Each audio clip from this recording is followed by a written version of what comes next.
अधिकतम 6 साल की थी, तो फिर उसकी ताकत इतनी भयावह कैसे हो गई? करीब से देखने पर पता चला कि उसके हाथ में जो हथौड़ा था वह भी कोई साधारण चीज नहीं थी। जहां भीड़ सदमे में थी, वहीं ताओवादी ओमकार का चेहरा पहले ही भद्दा हो चुका था। वह जल्दी से मृत व्यक्ति के पास गया और ध्यान से उसकी जांच की। धिक्कार है, उसके शरीर की सारी हड्डियां चकनाचूर हो गई हैं। उसकी ताकत लाखों जिन के निशान को पार कर गई है। विस्मयादिबोधक चिन्ह, विस्मयादिबोधक चिन्ह। ऐसी शक्ति किसी साधारण व्यक्ति के पास नहीं हो सकती थी। ताओवादी ओमकार ने राहुल को ठंडी निगाहों से देखा।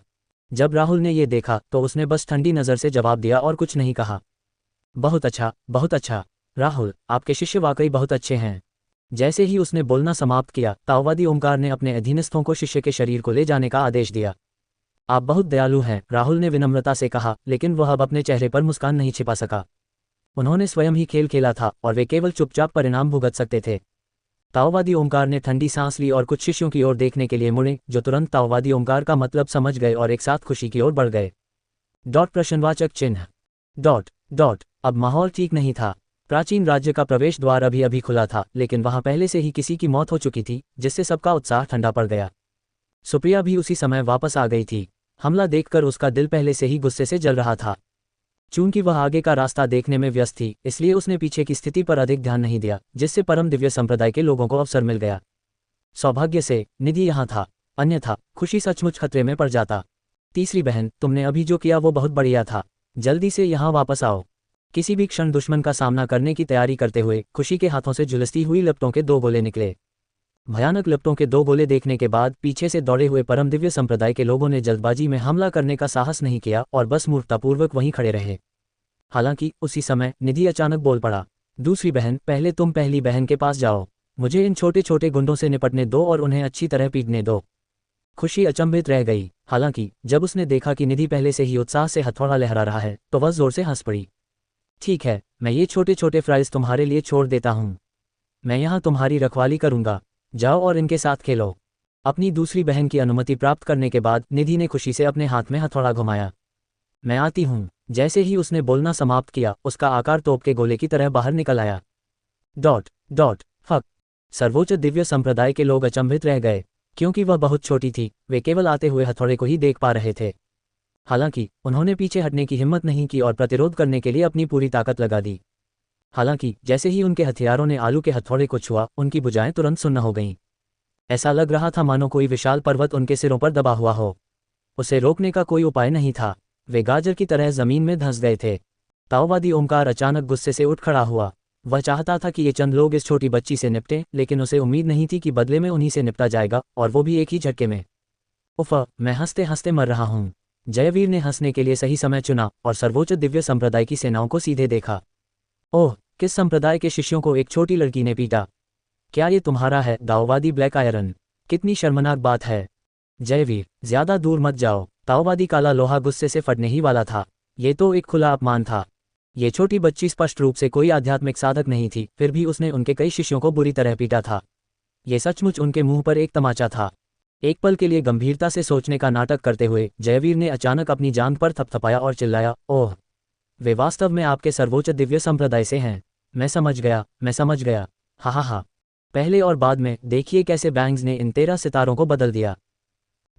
ये शब्द सुनकर दाओवादी ब्लैक आयरन के मुंह से खून की कुछ बूंदें निकलीं। मास्टर, क्या आप ठीक हैं? दाओवादी ब्लैक आयरन के पास खड़े शिष्यों का समूह घबराकर उनका समर्थन करने के लिए आगे बढ़ा, लेकिन उन्होंने तुरंत उन्हें धक्का देकर दूर कर दिया। बेकार, बिल्कुल बेकार। तुम सब क्या कर रहे हो? एक साथ हमला करो। मुझे यकीन नहीं होता कि यह छोटी बच्ची दुनिया पलट सकती है। दाओवादी ब्लैक आयरन का आदेश सुनने के बाद लोगों के एक समूह ने तुरंत निधि को घेर लिया। निधि ने जब लोगों के उस खतरनाक समूह को देखा तो वह जरा भी नहीं घबराए, बल्कि वह तो बस कोशिश करने के लिए उत्सुक थी। ओह, और भी स्क्रब, जल्दी से आ जाओ। जितने लोगों को भेज सको भेजो, वरना मुझे मज़ा नहीं आएगा। छोटी बच्ची, तुम बहुत घमंडी हो। क्या तुम जीने से थक गई हो? परम दिव्य संप्रदाय के शिष्यों में से एक, जो शून्य क्षेत्र के मध्य स्तर पर था, ने गर्जना की और एक भयंकर हमला किया। पल भर में वह उसके सामने पहुंच गया। हालांकि उसके आक्रमण और हमले का जवाब एक विशाल हथौड़े से दिया गया। एक गगनभेदी गर्जना हुई और बिजलियां भी चमकने लगीं। पूरा दृश्य बेहद चौंकाने वाला था। जब तक बिजली पूरी तरह से गायब हो गई, तब तक वह शिष्य, जिसने अभी अभी हमला किया था, एक गहरे गड्ढे में पड़ा हुआ था। लानत है, चलो मिलकर उसे अपनी ताकत दिखाते हैं। ये दृश्य देखकर बाकी लोग इसे बर्दाश्त नहीं कर सके। अगर वे बारी बारी से उस पर हमला करते तो शायद वह सबको दफना देती। उन सभी ने निधि को घेर लिया और जब वे उस पर हमला कर रहे थे तो बारी बारी से रंग बिरंगी रोशनियां दिखाई दे रही थीं। बूम डॉट डॉट डॉट, एक जोरदार विस्फोट के साथ धुएं और आग का एक विशाल गोला फटा जिसने परम दिव्य संप्रदाय के शिष्यों को तुरंत पीछे धकेल दिया। कुछ ही देर बाद सुप्रिया भी दौड़ी और उसने तलवारों के कई प्रहार करके कुछ लोगों को गिरा दिया। साथ ही उसने निधि को भी बाहर निकाला। तीसरी बहन, हमें यहाँ समय बर्बाद करने की जरूरत नहीं है, चलो पहले अंदर चलते हैं। जैसे ही उसने बोलना समाप्त किया, सुप्रिया ने निधि और खुशी को खींच लिया और एक फ्लैश के साथ प्रवेश द्वार में प्रवेश किया। ये देखकर ताओवादी गुओ हाओ और भी क्रोधित हो गए। धिक्कार है, तुमने 3 लोगों को घेर लिया और उनमें से आधे लोग बुरी तरह घायल हो गए। तुमने उनके सिर का एक बाल भी नहीं काटा, मुझे तुमसे क्या काम। विस्मयादिबोधक चिन्ह, विस्मयादिबोधक चिन्ह। ये सुनकर परम दिव्य संप्रदाय के शिष्य केवल अपना सिर झुका सके, एक शब्द भी कहने का साहस नहीं कर सके। ताओवादी ओमकार इस समय गुस्से में थे और जयवीर ने सोचा कि यह उनकी बात में शामिल होने का उपयुक्त समय है। हा, लगता है तुम लोगों ने फिर से खुद को शर्मिंदा कर लिया है ना। जयवीर लगातार दाओवादी ब्लैक आयरन के चारों ओर चक्कर लगाता रहा और बड़बड़ाता रहा, जिससे दाओवादी ब्लैक आयरन को कुछ और बार खून थूकना पड़ा। कुछ देर तक उनका उपहास करने के बाद जयवीर को संतुष्टि महसूस हुई जब वह वापस उस स्थान पर लौटा जहां महान वन्य क्षेत्र के दिव्य संप्रदाय की सेनाएं खुशी से मुस्कुरा रही थीं। ये सचमुच संतोषजनक लगता है। वह भूल ही गया था कि उसे इतनी संतुष्टि कब से मिली थी। और एक 6 साल की बच्ची को शिष्यों के एक समूह को इस तरह पीटते देखना वाकई बहुत ही अद्भुत था। वहां उपस्थित लगभग सभी लोग प्रमुख शक्तियों से थे। उन्होंने अभी अभी जो दृश्य देखा था वह सब उनके सामने था। सर्वोच्च दिव्य संप्रदाय के अनुयायी एक छोटी बच्ची के सामने खड़े न हो पाने के लिए कितने कमजोर थे। हे, यहाँ तक कि गंभीर चेहरे वाली दारा सिंह भी इस पल हंसे बिना नहीं रह सकी। भले ही निधि को इस बार अच्छी रैंकिंग न मिली हो, पर उसकी प्रतिष्ठा तो पक्की हो ही चुकी थी। जब वह वास्तव में साधना करने लगेगी तो वह कितनी शक्तिशाली होगी। ताओवादी चंगहाई और ताओवादी प्रशांत यादव भी समान रूप से हैरान थे। एक क्षण के बाद ताओवादी चंगहाई मुस्कुराए और बोले, हे, इस छोटी लड़की में वास्तव में मुहरबंद अमर क्षेत्र तक पहुंचने की क्षमता है। ताओवादी प्रशांत यादव ने भी मुड़कर राहुल की ओर देखा। छोटे भाई राहुल, आपने जिस शिष्य को स्वीकार किया है उसमें वास्तव में असीमित क्षमता है। आप बहुत दयालु हैं। मेरे शिष्य की क्षमताएं वाकई सामान्य हैं, राहुल ने बहुत शांति से कहा, लेकिन उसका दिल पहले से ही खुशी से फूला नहीं समा रहा था। जब सभी प्रतिभागी प्राचीन क्षेत्र में प्रवेश कर गए तो आकाश में सुनहरी रोशनी चमक उठी, जिसके बाद प्रकाश की एक विशाल स्क्रीन प्रकट हुई जो प्राचीन क्षेत्र के अंदर हो रही घटनाओं का वास्तविक समय पर प्रसारण प्रदर्शित कर रही थी। कितना आसान। अंदर सुप्रिया और अन्य लोग पहले से ही कई सेनाओं के अनुयायियों के साथ एक बंजर मैदान में पहुंच चुके थे। उनके सामने एक विशाल पर्वत शिखर खड़ा था। ऐसा लग रहा था जैसे वह आकाश में ऊपर उठ रहा हो और शिखर बादलों से घिरा हुआ था। उन्हें पहाड़ पर खतरा तो महसूस हो रहा था, लेकिन ऊपर तक जाने के कई रास्ते थे। वह पहले से ही कुछ लोगों को ऊपर चढ़ते हुए देख सकती थी। सुप्रिया ने ठंडे भाव से ऊपर देखा और अपने आसपास के लोगों से लगातार सतर्क रही। इस समय खुशी आगे आया और बोला, सुप्रिया, तनवीर पहले ही शिष्यों के एक समूह को ऊपर चढ़ने के लिए प्रेरित कर चुका है। क्या हमें उसका अनुसरण करना चाहिए? जब वे अंदर गए तो खुशी ने महान वन्य क्षेत्र के दिव्य संप्रदाय के अन्य सदस्यों की गतिविधियों पर विशेष ध्यान दिया था। ये देखकर कि उनमें से कई पहले ही चढ़ाई शुरू कर चुके थे, उसने सुप्रिया से सलाह मांगी। तभी सुप्रिया ने मनीष तिवारी को देखा, जो अभी भी शांत और संयमित था। वह अपने ऊपर खड़े साधकों को उपहासपूर्ण भाव से देख रहा था और स्पष्ट रूप से ऊपर चढ़ने का उसका कोई इरादा नहीं था। फिर उसने चारों ओर देखा और पाया कि पुनर्जन्म परी भी उसी स्थान पर प्रतीक्षा कर रही थी। उसे इस बात की कोई चिंता नहीं थी कि हर कोई ऊपर चढ़ रहा है। छोड़ो, पहले इंतजार करते हैं, जल्दी करने की कोई जरूरत नहीं है। कुछ देर सोचने के बाद सुप्रिया ने अपना निर्णय लिया।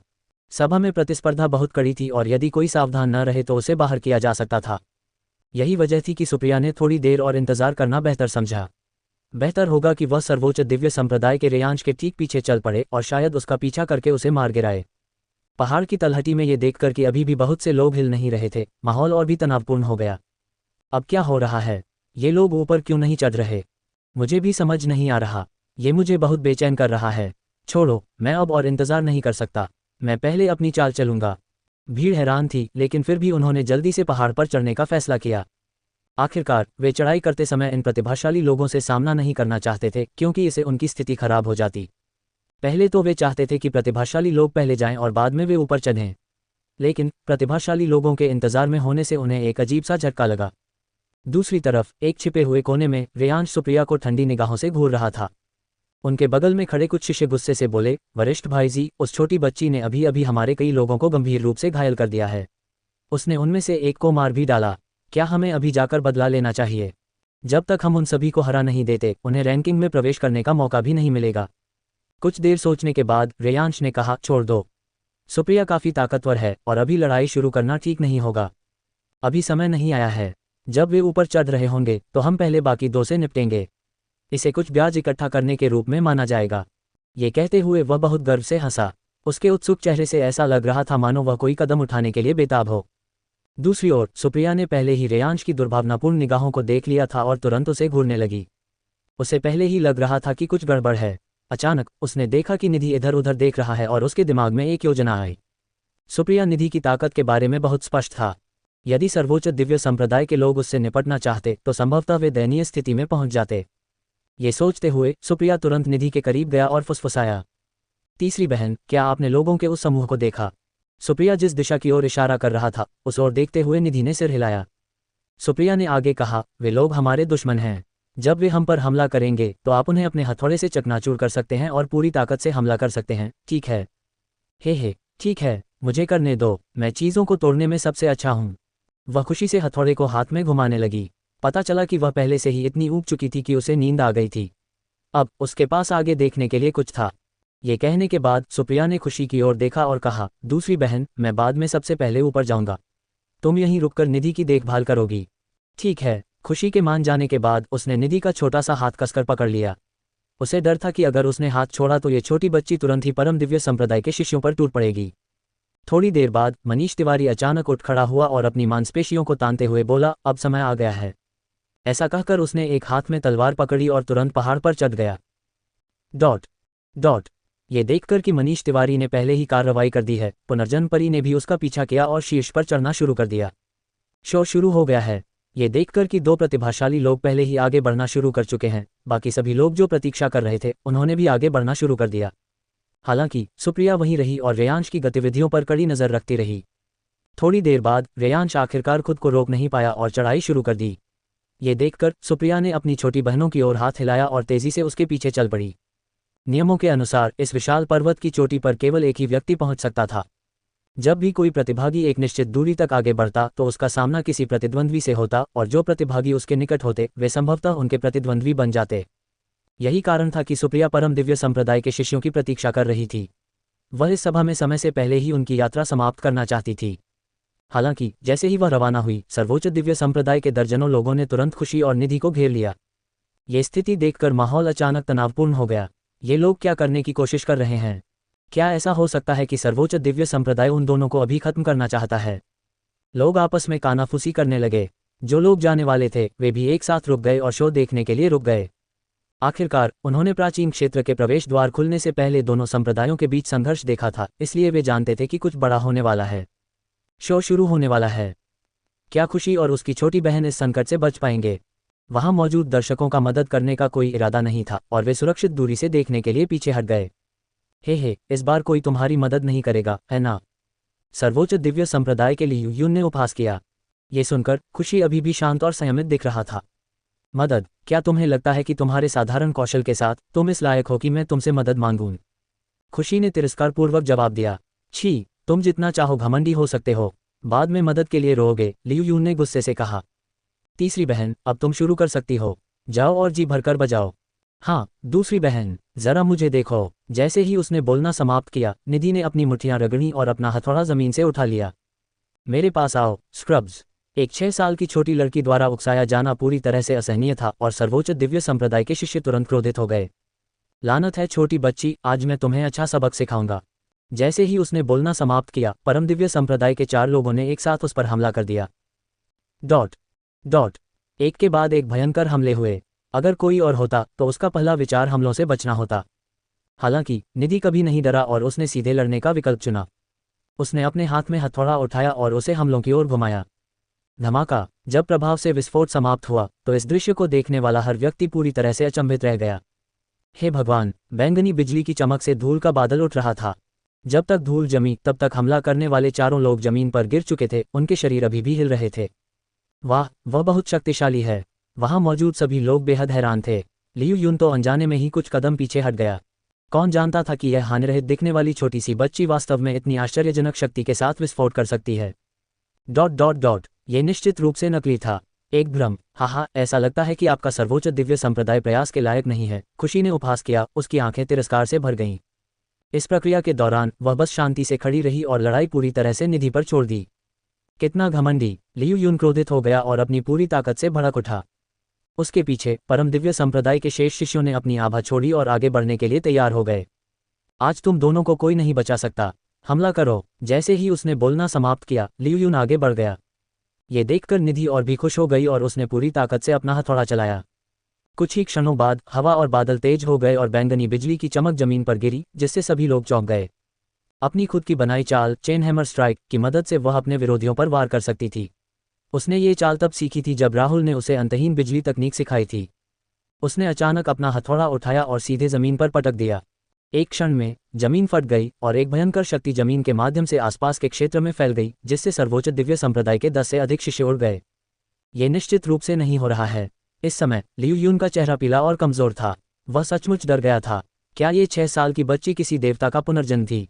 गड़गड़ाहट, गड़गड़ाहट, एक के बाद एक धमाकेदार आवाजें गूंजने लगी और उसके हथौड़े के प्रत्येक प्रहार के साथ सर्वोच्च दिव्य संप्रदाय के अधिक से अधिक शिष्य नष्ट होते गए।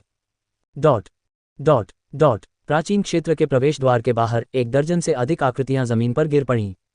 ये लोग सर्वोच्च दिव्य संप्रदाय के अनुयायी थे जिन्हें समाप्त कर दिया गया था और प्राचीन क्षेत्र से बाहर भेज दिया गया था। ये दृश्य देखकर ताओवादी ओमकार क्रोधित हो गए। उन्होंने शिष्यों के समूह की ओर देखा और चिल्लाए, तुम सब बेकार हो, क्या तुम एक भी छोटी बच्ची का ख्याल नहीं रख सकते?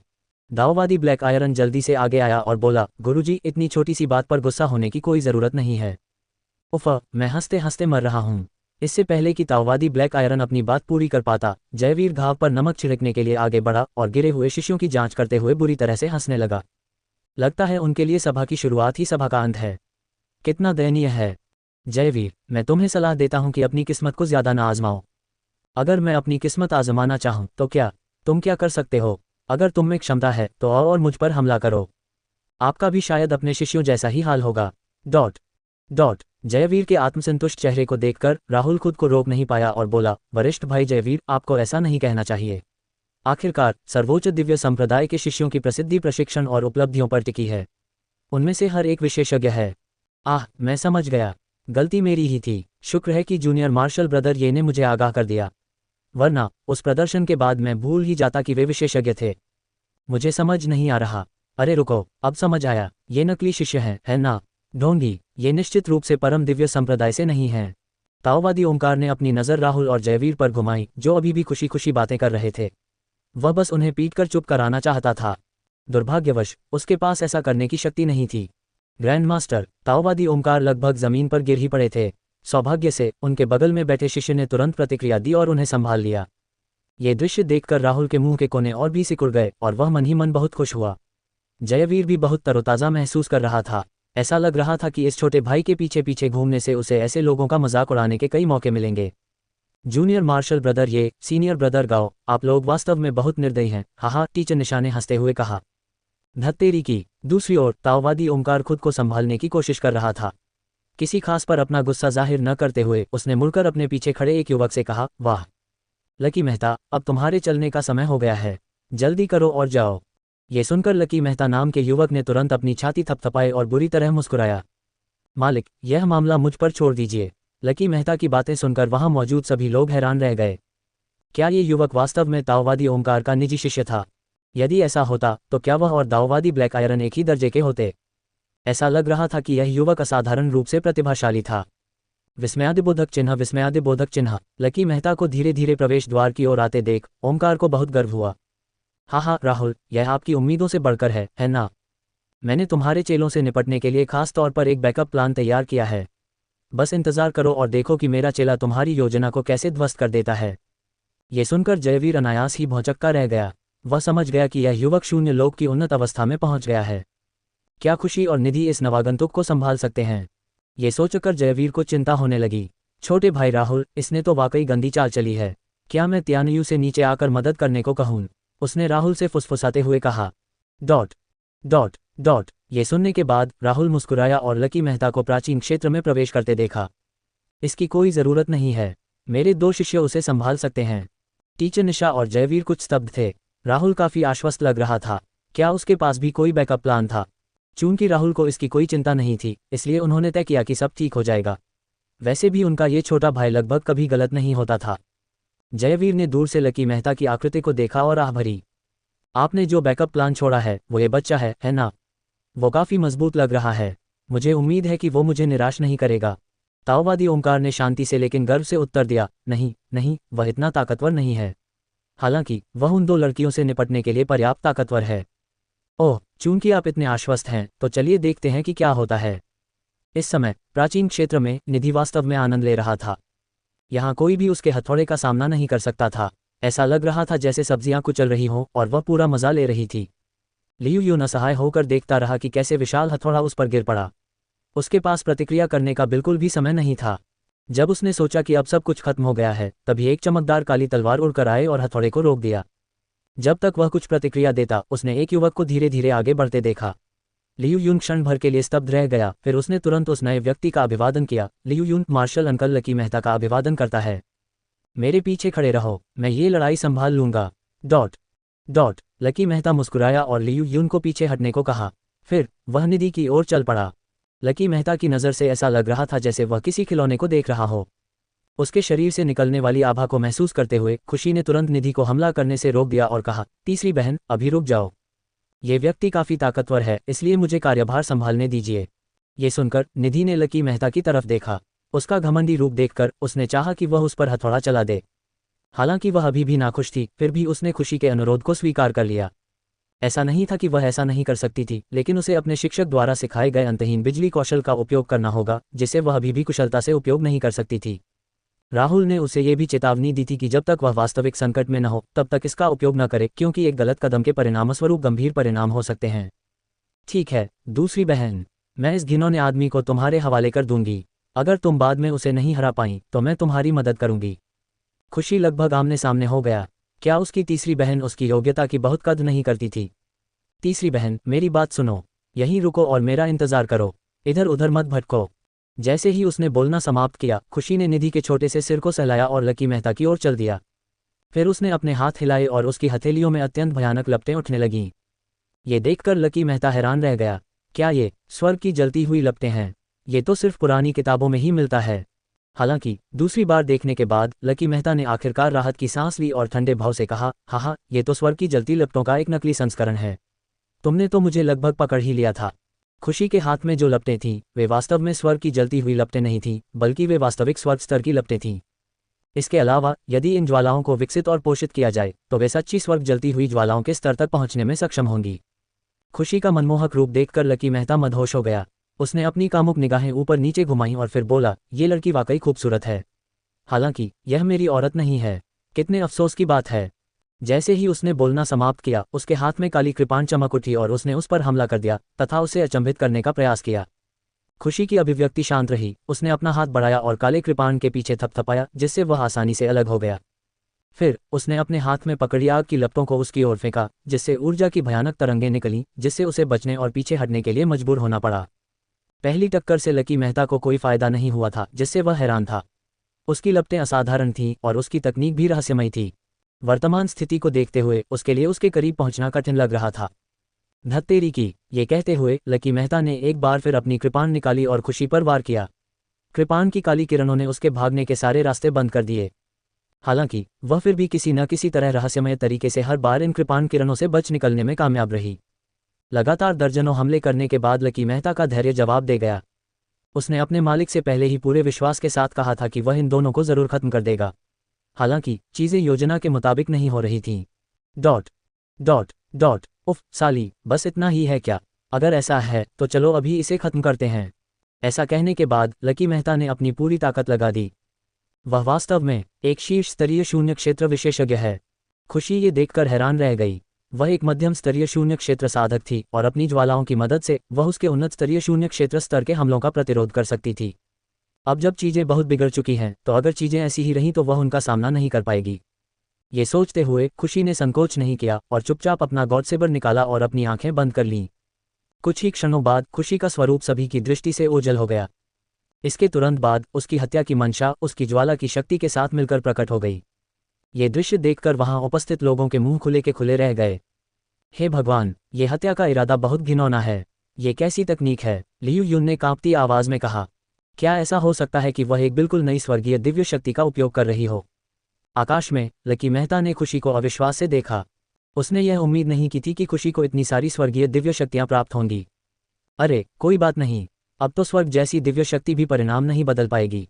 ऐसा कहने के बाद लकी मेहता ने काले कृपाण को इधर उधर लहराया, जिससे रक्त लाल ठंडी रोशनी निकली, मानो कोई भयानक जानवर अपने दांत दिखा रहा हो।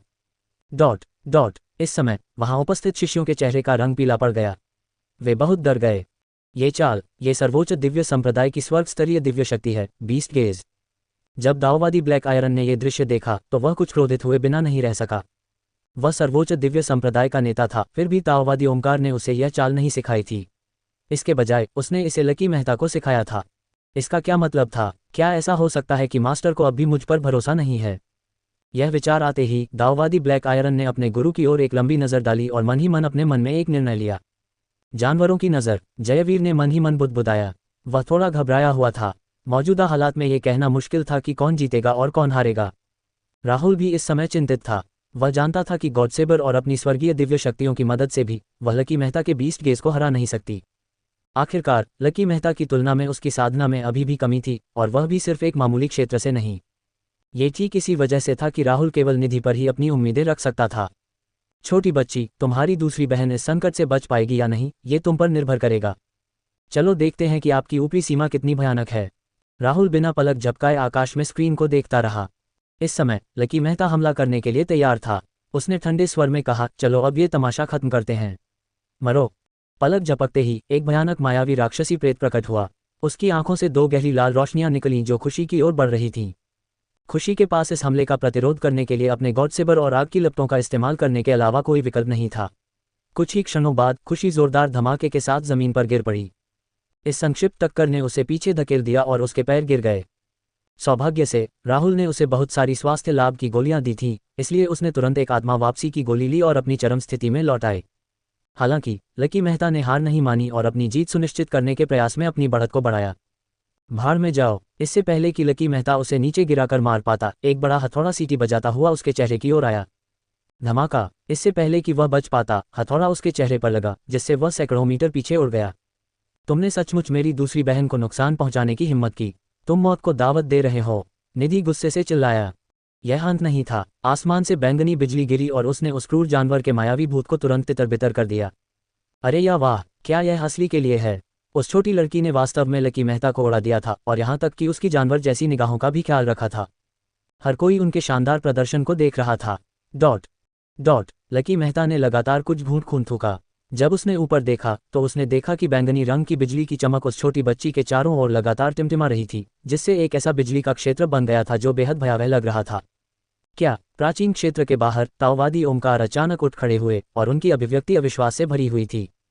इस समय राहुल अंततः आराम कर सकता था। राहुल ने मन ही मन सोचा, ये छोटी बच्ची वाकई संकट में डटकर मुकाबला करती है। उसके शरीर में अभी भी अपार ऊर्जा थी, लेकिन इस ऊर्जा का इस्तेमाल सिर्फ खतरे के समय ही किया जा सकता था। ये संभव है कि उसके शरीर में ऊर्जा सक्रिय हो गई थी क्योंकि उसे विश्वास था कि खुशी खतरे में है। बहुत बढ़िया, शानदार, जयवीर जोर से चिल्लाया।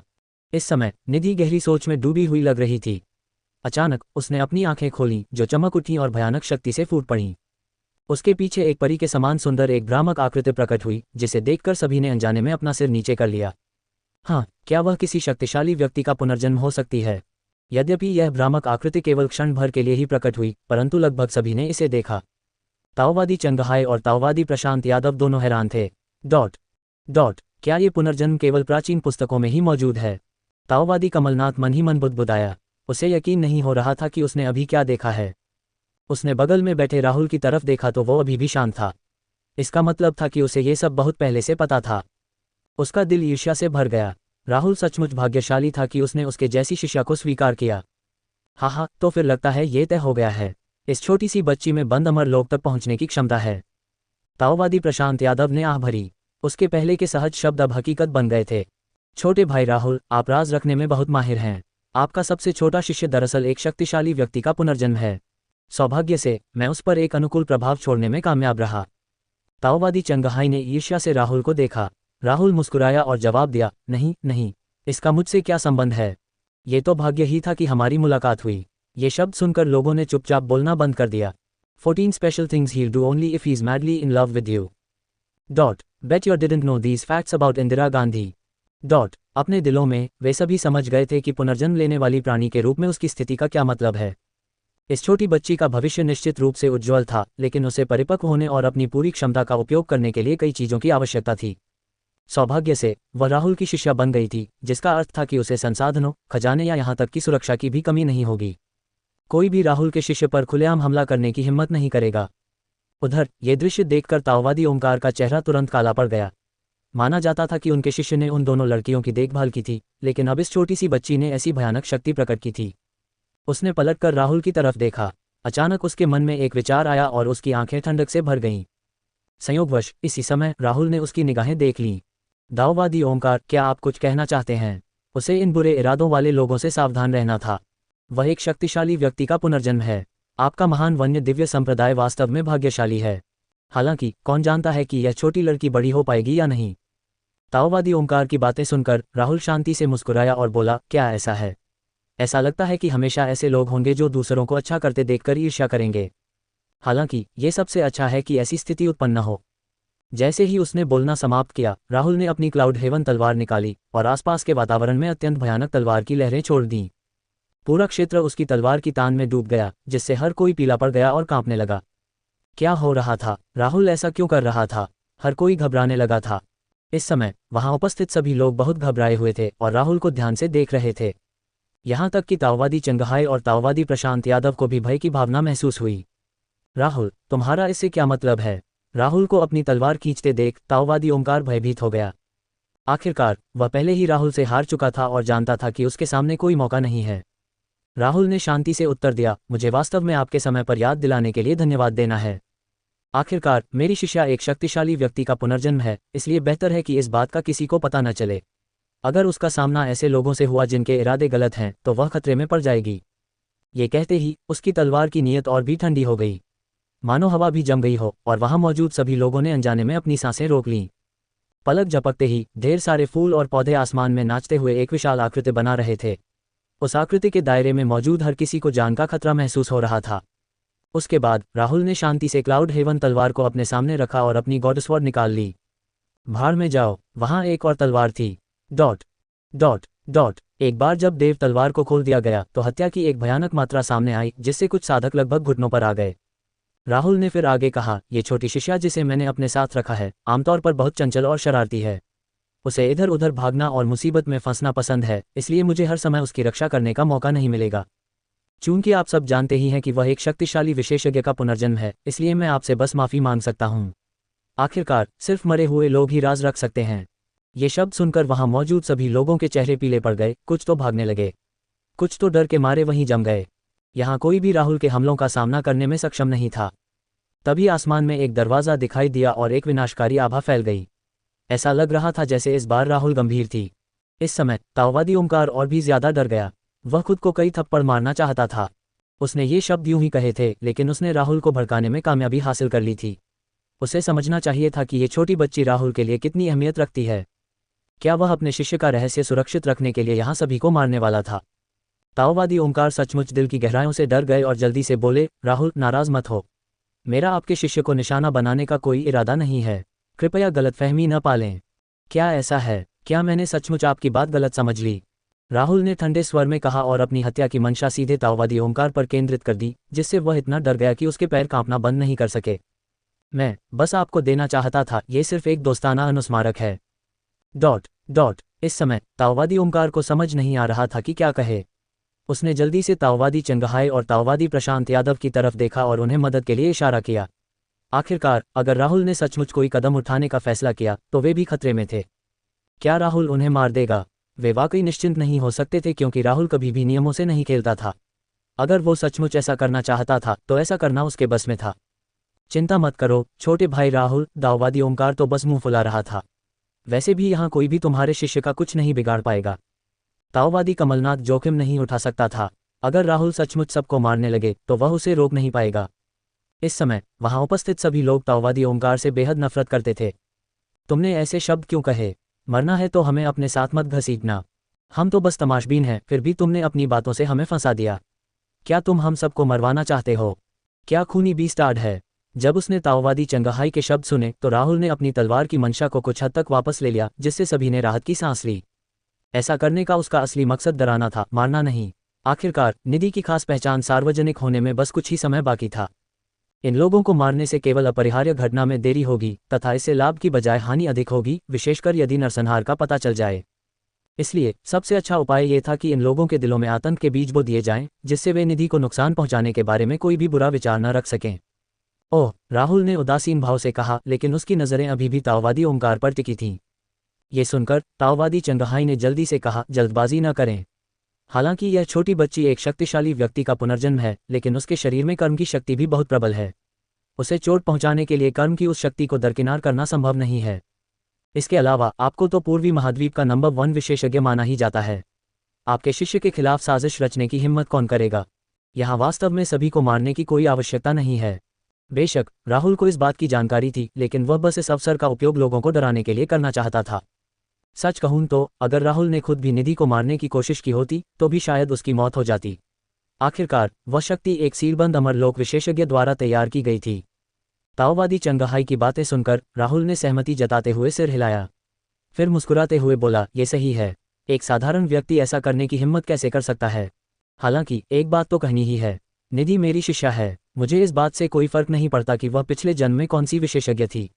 अब वह बस मेरी एक और शिष्या है। जैसे ही उसने बोलना समाप्त किया, राहुल ने भीड़ पर अपनी ठंडी नज़र डाली और उपहास किया। मैंने तुम्हारी सारी प्रस्तुतियां पहले ही याद कर ली हैं।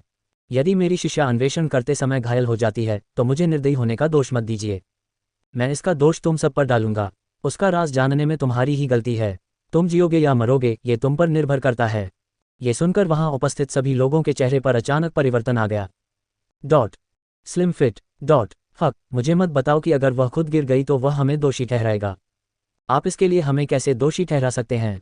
हालांकि वे आक्रोश से भरे हुए थे, फिर भी उन्होंने बोलने की हिम्मत नहीं की। ये सचमुच आत्महत्या जैसा था। वास्तव में दोषी ठहराए जाने योग्य व्यक्ति ताओवादी ओमकार था। यदि यह बूढ़ा आदमी न होता तो ये सब कुछ नहीं होता। कई लोगों ने पहले ही कार्रवाई शुरू कर दी थी। जल्दी करो और उस छोटी बच्ची का चित्र बनाओ। भविष्य में इसे संप्रदाय में टांगना और सुनिश्चित करना कि सभी शिष्यों को याद रहे कि वह कैसी दिखती है। उन्हें उसे उकसाने की इजाज़त नहीं है, और अगर वह हमारे इलाके में आ जाए तो उसकी सुरक्षा के लिए गुप्त रूप से विशेषज्ञ भेज दीजिए। उसे चोट न लगने दीजिए, वरना हम पर ही इल्ज़ाम लगेगा। राहुल आमतौर पर अपनी बात का पक्का आदमी था, इसलिए हर कोई उसकी बातों को गंभीरता से लेता था। ताओवादी ओमकार के चेहरे पर भी बेहद उदासी थी। उन्हें उम्मीद नहीं थी कि राहुल इतनी दूर तक जाएगी।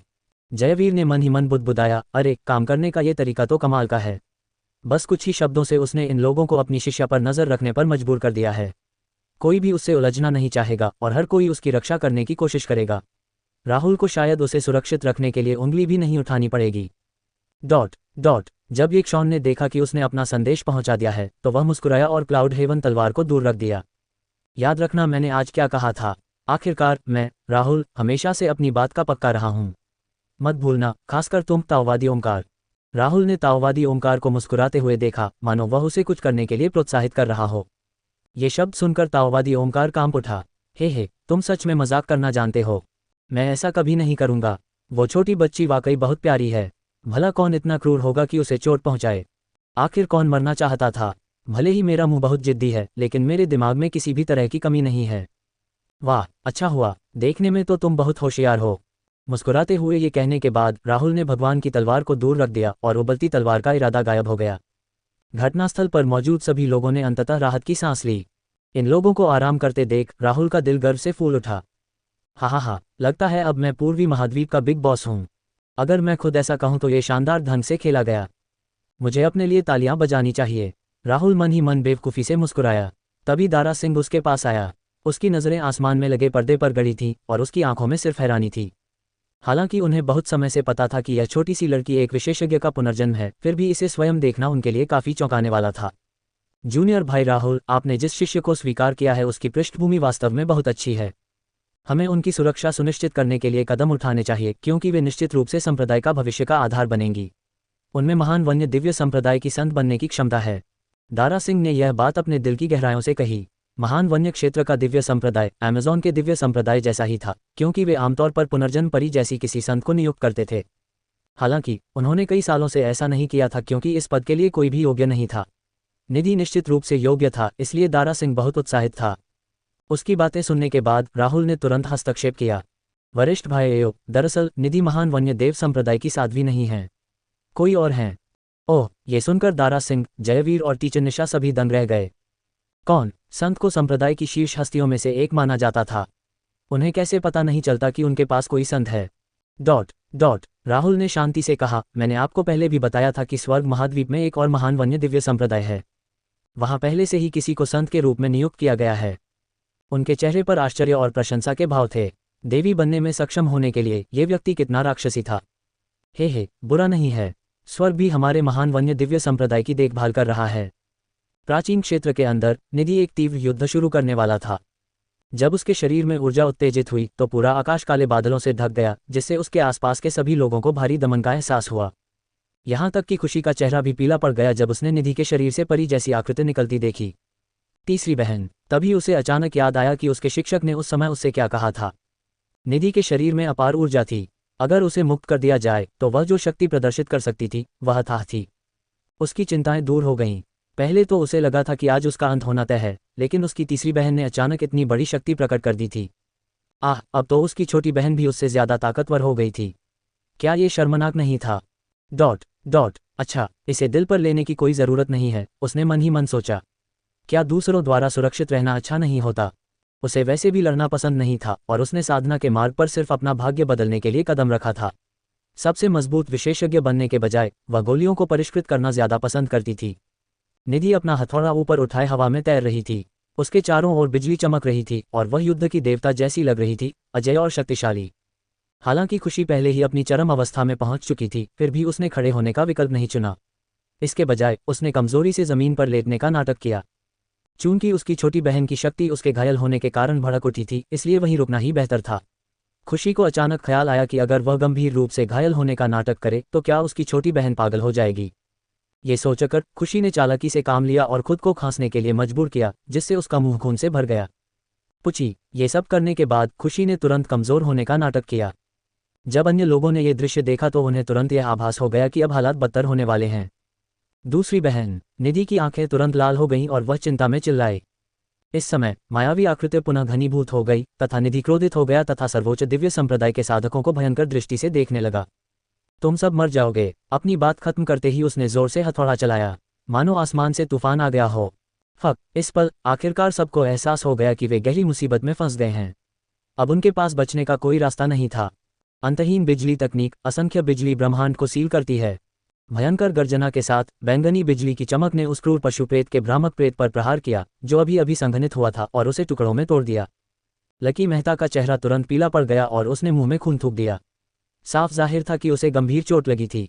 ऐसा नहीं हो सकता। विस्मयादिबोधक चिन्ह। ये केवल एक हमला था, फिर भी उसे पहले ही बहुत गंभीर चोट लग चुकी थी।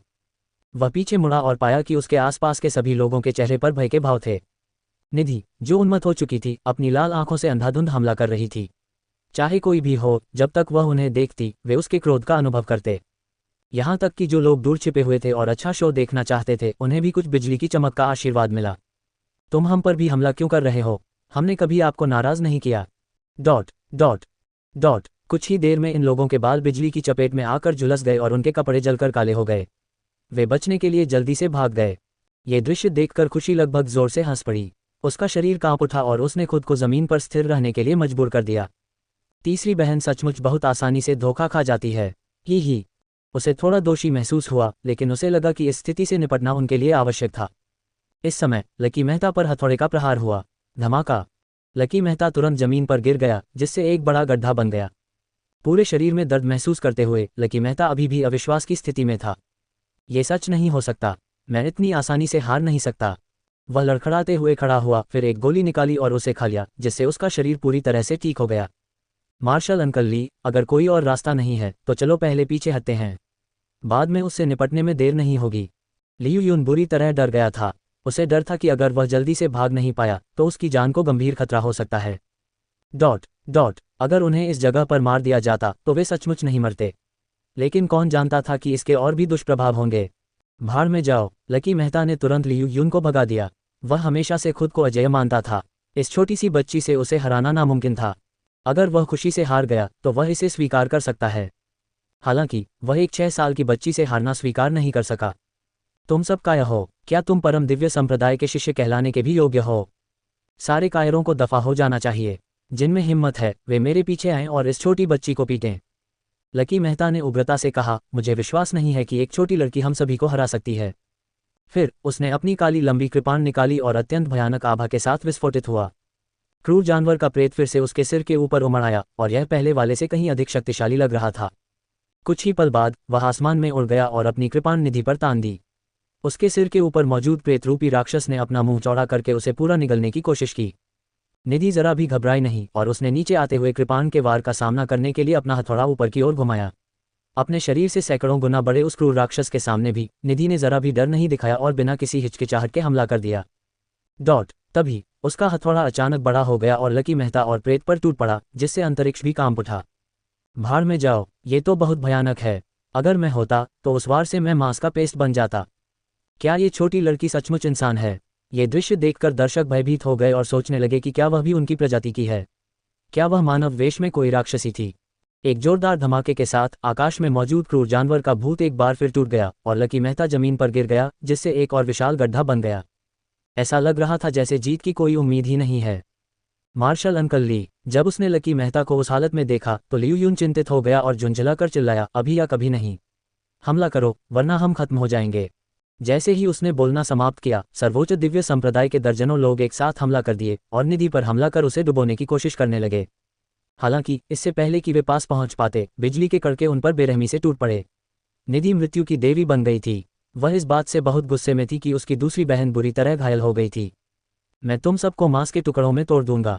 वह नहीं चाहती थी कि उसकी दूसरी बहन भी उसके परिवार की तरह हमेशा के लिए सो जाए और उसने अपने आलू के हथौड़े को बार बार सर्वोच्च दिव्य संप्रदाय के शिष्यों पर घुमाया, जिससे वे हर बार उड़ गए। कुछ ही पलों में उसने उन सबको निपटा दिया और वे सब सभा से बाहर हो गए। वे पहाड़ पर चढ़ना भी शुरू नहीं कर पाए थे। रैंकिंग के लिए प्रतिस्पर्धा करना तो दूर की बात थी। बिल्कुल नहीं, मैं कभी हार नहीं मानूंगा। लीहॉन को विश्वास नहीं हो रहा था कि वह क्या देख रहा है और वह भाग जाना चाहता था ताकि वह सभा में भाग लेने का अपना मौका बरकरार रख सके। हालांकि निधि इसकी इजाज़त कभी नहीं देगी। आखिरकार उसी ने उसकी बड़ी बहन को घायल किया था। ये देखकर कि लकी मेहता ऊपर की ओर भागने वाला है, निधि ने अपना हथौड़ा घुमाया और उस रास्ते को तोड़ दिया जिससे वह ऊपर जाने की योजना बना रहा था। पहाड़ की चट्टानें तुरंत टूटकर चारों दिशाओं में उड़ गईं। वास्तव में यहाँ उपयोग करने के लिए एकमात्र उचित शब्द है बकवास। हर कोई पूरी तरह से अचंभित था, यहाँ तक कि प्राचीन क्षेत्र से बाहर के लोग भी। ये पर्वत प्राचीन काल से अस्तित्व में था और प्राचीन क्षेत्र पर शासन करने वाली शक्ति द्वारा संरक्षित था। हालांकि पहाड़ वास्तव में निधि द्वारा क्षतिग्रस्त किया गया था। विस्मयादिबोधक चिन्ह, विस्मयादिबोधक चिन्ह। इस समय लकी मेहता को पहले से ही बहुत पसीना आ रहा था। अगर इस लड़की का हथौड़ा अभी उसे लग जाता तो वह निश्चित रूप से मर जाता। जब प्राचीन क्षेत्र के बाहर के लोगों ने ये दृश्य देखा तो सबने मन ही मन सिर हिलाया। एक शक्तिशाली व्यक्ति का पुनर्जन्म वाकई अलग था। शक्तिशाली शब्द भी उसके वर्णन के लिए पर्याप्त नहीं था। मत करो, जल्दबाजी मत करो। इस पल लकी मेहता का अहंकार खत्म हो गया था, बल्कि उसका मन कर रहा था कि वह घुटनों के बल गिरकर दया की भीख मांगे। वह पीछे की ओर गिर पड़ा और जब उसने देखा कि निधि अपना हथौड़ा लेकर उसकी ओर आ रही है तो वह पीछे हटने ही वाला था। उसकी नज़र में वह मृत्यु की देवी लग रही थी। फिर उसके पैर लड़खड़ा गए। तुम्हें आज ही मरना होगा, निधि ने ठंडे स्वर में कहा। उसने अपना हथौड़ा उठाया और लकी मेहता पर निशाना साधा। लकी मेहता ने आखिरी बार उसका विरोध करने की कोशिश की, लेकिन सब बेकार गया। हथौड़ा उसकी कृपाण पर टूट पड़ा, जिससे वह पूरी तरह विकृत हो गई। फिर वह उसके शरीर पर आकर गिरा, जिससे वह चमककर गायब हो गया। वह समाप्त कर दिया गया था। उद्धरण डॉट डॉट डॉट। निधि ये देखकर चिंतित हो गई। उसे इस बात का अंदाजा नहीं था कि प्राचीन लोक में मारे जाने के बाद कोई सचमुच नहीं मरता, इसलिए उसने सोचा कि लकी मेहता बच निकला है। उसने सिर उठाकर इधर उधर देखा, लेकिन लकी मेहता कहीं नजर नहीं आया। उसे बस यही दिखाई दिया कि परम दिव्य संप्रदाय के बचे हुए अनुयायी और जो लोग तमाशा देखने के लिए रुके थे चुपके से भागने की कोशिश कर रहे थे। लकी मेहता को न पाकर उसने उन लोगों पर अपना गुस्सा निकालने का फैसला किया। जब उन्हें इस बात का एहसास हुआ तो सबके मन में एक ही विचार आया, भाड़ में जाओ। अगर मुझे पता होता कि ऐसा होगा तो मैं यहीं रुकने के बजाय चढ़ाई शुरू ही नहीं करता। अब तो सब खत्म, धिक्कार है। वहां मौजूद लोगों को लगा कि वे निर्दोष दर्शक हैं, लेकिन निधि यह जानने के मूड में नहीं था कि आखिर कौन है। वह आकाश में उड़ गई और बैंगनी बिजली की धारियां एक बार फिर चमक उठी, जिससे एक बड़ा बिजली का पिंजरा बन गया जिसमें सभी लोग फंस गए। मैं अब और बर्दाश्त नहीं कर सकता। इन लोगों में से युन हाई गुस्से में था। वह समय का इंतजार करने और फिर निर्णायक क्षण में जीत हासिल करने की योजना बना रहा था। हालांकि अब ऐसा लग रहा था कि वह इस छोटी लड़की द्वारा खत्म कर दिया जाएगा। यह अस्वीकार्य था। धिक्कार है, छोटी बच्ची, मैं अब इसे बर्दाश्त नहीं कर सकता। जैसे ही उसने बोलना समाप्त किया, यूहाई ने अपनी तलवार निकाली और अपनी आभा बिखेरी। इस क्षण उसकी चरम शून्य लोक साधना प्रकट हुई, जिसने उसके साथ अंदर फंसे लोगों को अचंभित कर दिया। किसने सोचा होगा कि इन विविध लोगों की भीड़ में एक प्रतिभाशाली व्यक्ति छिपा होगा? मैंने इस व्यक्ति को पहले कभी क्यों नहीं देखा? ये कौन है? डॉट डॉट अगर मैं गलत नहीं हूं तो वह आइस जोन से होना चाहिए। उसके शरीर से निकलने वाली विशिष्ट ठंडी आभा सचमुच बहुत स्पष्ट है। मैं जानता हूं वह कौन है। ये व्यक्ति आइस जोन के आइस टेम्पल का आइस दाव विशेषज्ञ है। इसके अलावा वह जो आइस स्वॉर्ड चलाता है वह बहुत शक्तिशाली है। वह उन प्रतिभागियों में से एक है जिनके जीतने की पूरी उम्मीद है। मुझे उम्मीद नहीं थी कि मैं उसे यहाँ देख पाऊंगा। ये सुनकर आखिरकार सभी को समझ आ गया कि वह कौन था। ऐसी स्थिति में क्या हम बच जाएंगे? यूनहाई को आते देख सभी बहुत खुश हुए। अगर वह इस छोटी बच्ची को हरा सके तो वे अब भी सभा में भाग ले पाएंगे। यूनहाई को आगे बढ़ते देख निधि ने पलकें झपकाईं और फिर मुड़कर बोलने वालों से पूछा, आइस दाओ, क्या यह मजबूत है? इसे सबसे मजबूत नहीं माना जा सकता, लेकिन यह अभी भी काफी शक्तिशाली है। निधि हक्का बक्का रह गया। क्या यह मजबूत था या नहीं? वे गोलमोल बातें क्यों कर रहे थे? कुछ भी उपयोगी सीख न मिलने पर उसने उत्तर देने वाले व्यक्ति पर अपना हथौड़ा चलाया, जिससे वह तुरंत नष्ट हो गया। अपनी आभा छोड़ने के बाद यूनहाई हाथ में तलवार लिए हवा में मंडरा रहा था, युद्ध की तैयारी में। दूसरों द्वारा स्वीकार और मान्यता पाना उसे बहुत संतोषजनक लग रहा था। आइस दाव में शक्ति समाहित है। यूनहाई ने बोलना शुरू किया, लेकिन निधि को उसकी कोई परवाह नहीं थी और उसने अपना हथौड़ा उस पर चला दिया। भाड़ में जाओ, कम से कम मुझे कुछ तो कहने दो। यूनहाई के चेहरे के भाव एकदम बदल गए। वह भी अभी निधि पर जबरदस्त वार करने के लिए अपनी ताकत इकट्ठा कर रहा था। हालांकि छोटी बच्ची ने उसकी बात सुनने की जहमत नहीं उठाई और बिना किसी हिचकिचाहट के सीधे हमला कर दिया। अचानक से वह अचंभित रह गया और उसे हथौड़ों के दर्जनों वार सहने पड़े। यूनहाई लगभग 60 सेकंड तक जीवित रहा। उसके बाद उसे जमीन पर पटक दिया गया, जिससे जमीन में निधि का एक और विशिष्ट गड्ढा बन गया।